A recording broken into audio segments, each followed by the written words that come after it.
السلام عليكم ورحمة الله وبركاته. عاملين ايه؟ يا رب تكونوا بخير. لو اول مرة تشوفي قناتي يا ريت تنورينا بالاشتراك واللايك من ايديكي الحلوة. ما تنسوش دعوة حلوة كده منكم لفلسطين وغزة. وتعالوا شوفوا الدكتورة عملت معايا ايه لما رحت لي. حبيت اخد لكم جولة معايا كده لما رحت اسكندرية. بعتذر كمان من الفترة اللي فاتت ما كنتش قادر انزل فيديوهات، والله كان غصب عني. كنت اليوم والتاني عند الدكتور بابني والله.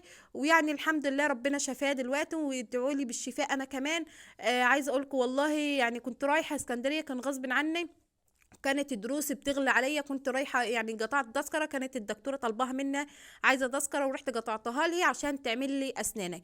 طبعا عايزه اقول لكم الجو بسم الله ما شاء الله جميل. كفايه كده شويه الورد لما تشميهم الرباني الطبيعي من غير اي حاجه. عايزه اقول لكم والله الواحد ارتاح نفسيا.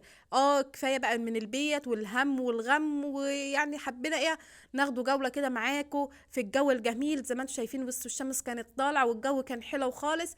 بسم الله ما شاء الله. بصوا المناظر الطبيعيه والورد والبحر في الوش وحاجه كده، والله الواحد فك عن نفسه. رحنا تعبانين بس يعني الواحد فك عن نفسه كده. حبيت اصور لكم المناظر الجميله والورد. وادي القطر هنا معدي.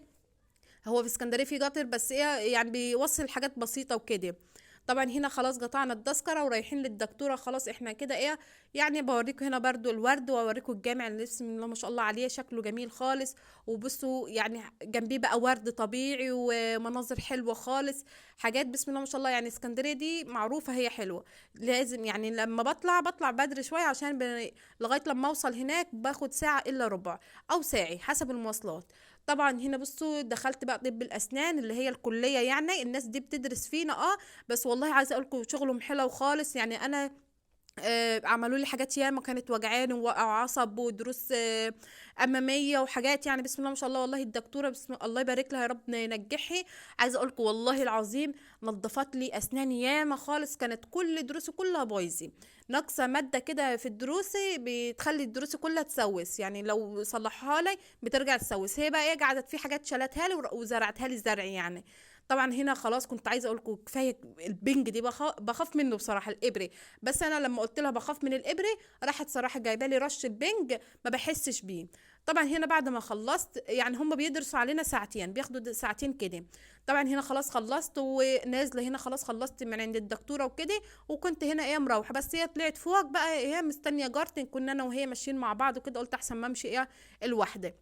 نزلت هنا اهو زي ما انتم شايفين. هنا برضو في الكليه بصوا في ورد كده شكله جميل، والمكان نظيف وحاجه معقمينها وحاجه كده بجد شكلها حلو خالص وجميل. طبعا هنا خلاص دول اللي هم بيدرسوا بتوع الجامعه، دول اللي هم بطب الاسنان دول دي دكاتره. بس هي لسه اللي هي في سنه اولى، واللي لسه في تانية، واللي تالت كده. يعني هم درجات وكده. بس انا صراحه واخداني دكتوره اللي هي الدراسات العليا، يعني دي خلاص هتتخرج. عايزه اقول لكم بسم الله ما شاء الله على شغلها، ربنا ينجحها يا رب. طبعا هنا خلاص كنت داخله بقى طالعه فوق، ما هستنى جارتي. اللي يعني بيخلص الاول بيروح للتاني. طالعه هنا فوق. عايزه اقول لكم المكان هنا حبيت اصور لكم وانا دي اول دور. يعني المكان لسه واطي شويه. ببدا اطلع تاني اهو زي ما انتم شايفين، وكل درجه كده بوريكم المكان عالي ازاي. طلعت لغايه الدور الثالث. بصوا بقى المكان عامل ازاي، والعربيات شكلها شيك خالص، والورد. وهنا بص العماير، هي اسكندريه معروفه بالعماير غير الحته بتاعتنا يعني. يلا الحمد لله. طبعا هنا بصوا بقى ما شاء الله المنظر كده جميل. خلاص انا وجارتي كده روحنا، وهي خلصت وانا خلصت واحنا مروحين هنا. طبعا بصوا هنا بقى الحته دي فيها البحر بقى، وفيها هنا زي جنبيها مرسى ابو عباس. وبص النخل عامل ازاي، والجو جميل خالص زي ما انتم شايفين اهو. حاجه كده والله الواحد يعني فك عن نفسه شويه، ساب العيال والبيت واكل وشرب. بس هي الواحد والله فك عن نفسه شويه. وجع الدروس الصعب جدا، بس والله الواحد فك عن نفسه شويه. اتمشينا بقى وقعدنا، كنا عايزين نقعد شويه على البحر، واحنا لا سايبين عيالنا نروحوا بيتنا قبل الليالي وكده.